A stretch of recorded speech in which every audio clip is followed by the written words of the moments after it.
नमस्कार, शब्दकोश के जनसरोकार में आपका स्वागत है। मैं मोहनलाल मोदी आज आपसे एक बड़ा रोचक मामला लेके सामने आया हूँ। वो मामला ये है कि विधायकों को भेड़ बकरियों की तरह भरकर यहाँ से वहाँ ले जाया जा रहा है और ये अपनी प्रत्यक्ष बेइज्जती देखने के बावजूद भी विधायक मुंह में दही जमाए बैठे हुए हैं। और आलम यह है कि एक पार्टी दूसरे पर आरोप लगा रही है कि मेरे विधायक खरीदने की कुचेष्टा की जा रही है, मेरे विधायकों को तोड़ने की कुचेष्टा की जा रही है, हमारे विधायकों को बरगलाया जा रहा है, उनकी कीमतें लगाई जा रही हैं। तो सवाल ये उठता है कि कोई चीज यदि बिकाऊ ना हो, उदाहरण के लिए एक आलीशान मकान है और वो बिकाऊ नहीं है, उसमें एक अच्छा परिवार, सम्भ्रांत परिवार उसमें निवास कर रहा है, तो क्या आपने कभी देखा ये व्यवहारिक है ऐसा कि कोई भी आए और उस मकान के मालिक से पूछे, भाई साहब आपका मकान बिक रहा है क्या, आप इसे बेच रहे हैं क्या? नहीं होता, क्योंकि ऐसे में सामने वाले की बेइज्जती के पूरे चांस ही रहती है। कहने का मतलब ये है कि रेट उसी की लगती है जो चीज बिकाऊ होती है। अब जो चीज बिल्कुल बाजार में बिकने को रखी हो तो उससे फिर तो हर कोई खरीदना चाहेगा, यदि वो ठीक है या काम चलाऊ है तो उससे काम चल सकता है क्या, तो उसका आदमी रेट लगाता है फिर कि भाई ये इतने की है, बेच रहे हो क्या।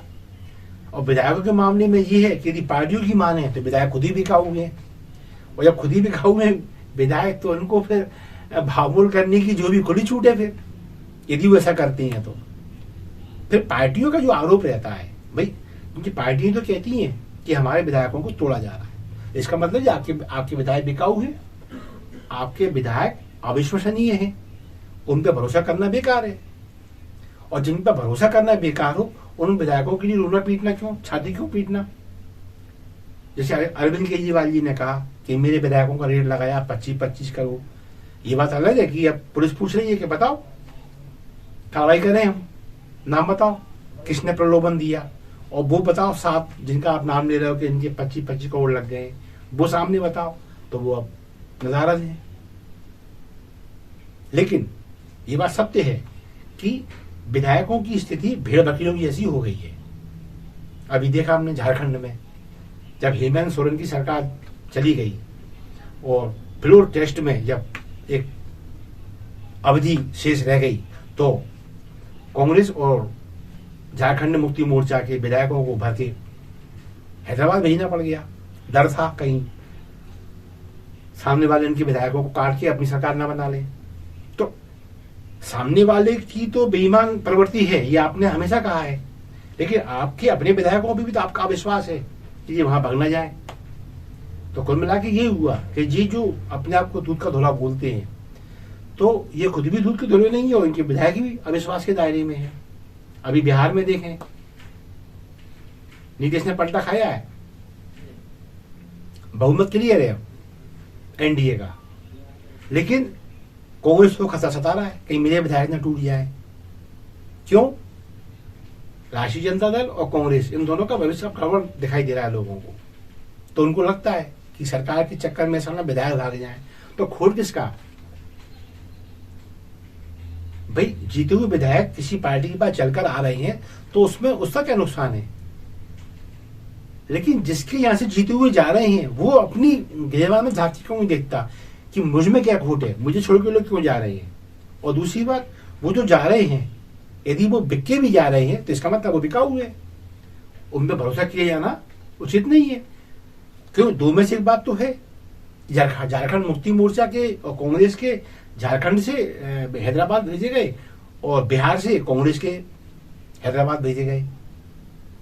तो यहां दोनों चीजें हैं, या तो वो विधायक बिकाऊ है, टिकाऊ नहीं है, तो कांग्रेस ने उनको बाहर भेज दिया।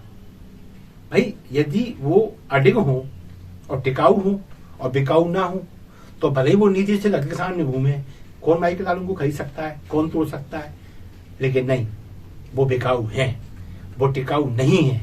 यही वजह है उनकी पार्टी उन्हें बाहर भेज रही है। तो मैं ये नहीं कहता कि पार्टी विशेष में ऐसा है, ये आशंका हर दल में दिखाई देती है। जैसे अभी जब छत्तीसगढ़ का चुनाव था, साथ में एमपी राजस्थान का भी था, तो छत्तीसगढ़ में ऐसा लग रहा था कि बहुत कम अंतर से हार जीत होगी।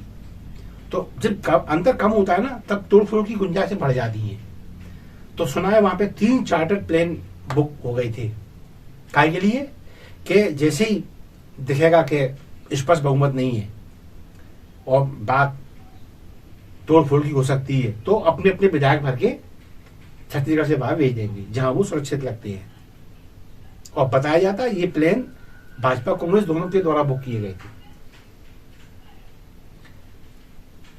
सिंधिया ये अपने विधायकों को लेकर निकल गए थे मध्य प्रदेश से। सचिन पायलट राजस्थान से अपने विधायक लेकर निकल गए थे। तो बात ये है कि किस दल में ऐसा नहीं है।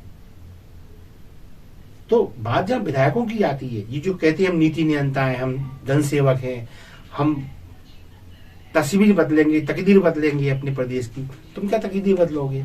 ये बहुत क्लियर होता है। अधिकांश विधायक टिकाऊ नहीं है, बिकाऊ नहीं है। जहां स्पष्ट बहुमत है वहां इनको मालूम है हमारे भागने से कुछ होना नहीं है। और फिर उतना भाग कैसे तोड़े? जैसे सिंधिया जी ने तोड़ दिया बहुत बड़ा भाग। हर किसी बस का तो है नहीं ये खेल। तो कुल मिला के बात यही है कि अविश्वास का भाव तो है। यही कारण है कि इनको भेड़ बकरियों की तरह इनको भर के बाहर दिया जाता है। इन्हें बाहर ले जाओ, नहीं तो कोई ले जाएगा।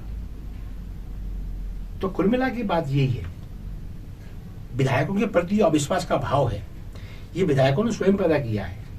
क्या कारण है कि उन्हीं की पार्टी, उन्हीं के नेता उन पर भरोसा नहीं कर पा रहे हैं। और कोई विधायक ऐसा नहीं छाती ठोक के कह सके कि मुझे बाहर क्यों भेजा जा रहा है, मुझ पर अविश्वास क्यों है, मैं टिकाऊ हूं, मैं यहां पैदा हुआ यहीं मरूंगा। नहीं कहता। क्यों? क्योंकि आत्मविश्वास की कमी है। कुछ मैंडेट के गुलाम है, सिंबल के गुलाम है, कुछ मजबूरी है उनकी नेतागिरी करना, और कोई व्यवसाय न करना आता नहीं है शायद। यही वजह है कि ये अपनी बेइज्जती हर बार झेलते हैं।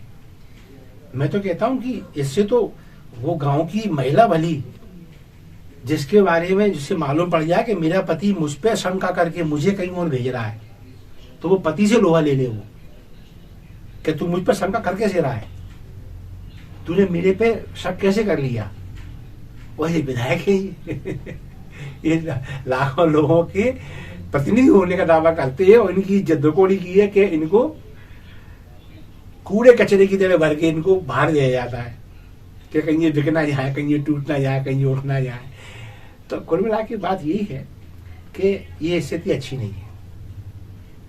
शर्मनाक स्थिति है विधायकों की। इन्हें शर्म आना चाहिए अपने ऊपर। इनसे तो ये गरीब लोग जो होते हैं ना, ये छोटे से धंधे और छोटी छोटी दुकानें गुमटियों में अपना गुजर बसा करते हैं, यदि इनके बारे में कोई कह दे ना कि तू बिकाओगे, तो ये मर जाए और मार दें।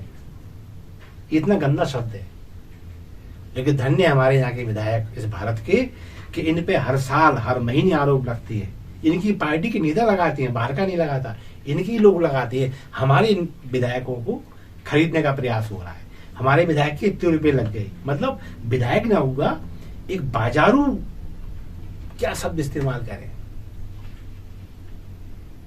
मतलब मंडी से लगी हुई है। और इस बारे में मैं तो जनता से कहूंगा कि जनता जब इन्हें चुनती है तो क्या देखती है इनके अंदर। और दिक्कत तो ये है ना कि अब जितने खड़े हैं वो हैं सब लगभग एक जैसी, तो उनमें से छांटना जनता को, जनता भी क्या करे, क्योंकि पार्टियां भी यही देखती जीतने वाला कौन है, वो यही देखती अच्छा और बुरा कौन है, वो ये देखती जीतने वाला कौन है, और जो जीतने वाला टिकट दे देती है उसको। तो ये जो स्थिति है ये अच्छी नहीं है। और जब तक ये परिदृश्य रहेगा, नेताओं की इज्जत होना मुश्किल है। बहुत कम लोग हैं, बहुत कम नेता हैं, बहुत कम विधायक हैं, बहुत कम सांसद हैं जिनकी इस बारे में इज्जत की जाती है कि सूरज पश्चिम से निकल जाएगा लेकिन ये नहीं बिकेंगे। लेकिन धन्य है 90% नेताओं के बारे में ऐसी धारणा नहीं है लोगों। लोग ये मानते हैं कि ये बिकाऊ माल है, इनको कीमत सही मिली और ये गए, इनके लिए कोई नीति, कोई सिद्धांत कुछ नहीं है। ये तस्वीर आने वाले लोकतंत्र के लिए अच्छी नहीं है। और कामना यही करूंगा कि भगवान इन विधायकों को सद्बुद्धि दे, ये थोड़े से सिद्धांतों के साथ भी जीना सीखें, और यदि ऐसा कर पाए तो फिर हम लोकतंत्र की रक्षा कर पाएंगे। बस इसी कामना के साथ मैं मोहनलाल मोदी हमेशा की तरह आपसे ये निवेदन करूंगा, हमारे कंटेंट यदि लगता है कि हम सत्यता की ओर खड़े होते हैं तो प्लीज हमारे कंटेंट्स को लाइक अवश्य करें, इन्हें शेयर करें।